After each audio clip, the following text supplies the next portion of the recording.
Are you? Lorraine, Yeah. a very sad day today. Yeah. You came all the way from Gosnells for Ken's funeral. Yes, exactly. What are your memories of Ken? My memories of Ken, I've heard him. I've heard him for a long time over the years. Like, you know, even when I was even younger, he opened the minds and he let people know. And like, I don't know. It's like people never listened before, white mob.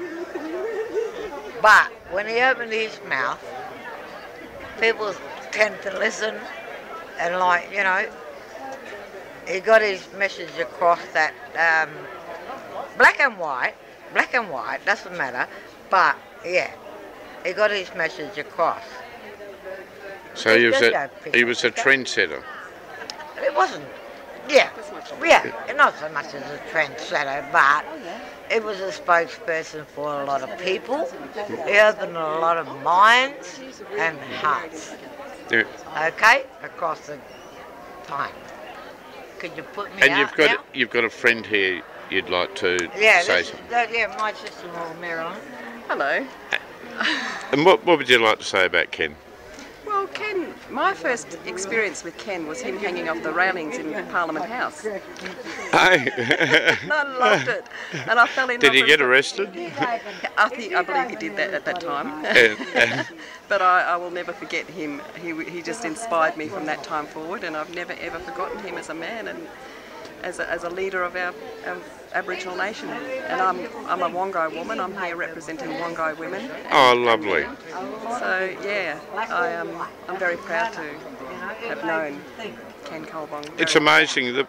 A lot of the people I've spoken to today, I asked them what's their image of Ken, and it's always the same: tall, proud, grey beard, grey hair, Strong, red headband, yeah. and that's a universal image, I think. It is. But my extra little image was him hanging off the railing. It sounds like you might have a few more of him. No.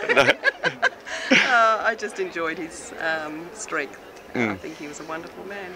And the Wongai people would have been truly sad to see Ken pass on. Very, very sad. Many of the Wongai people, because he represented strength not just for the Nyungar people, but for all Aboriginal people right across this state, right across the nation.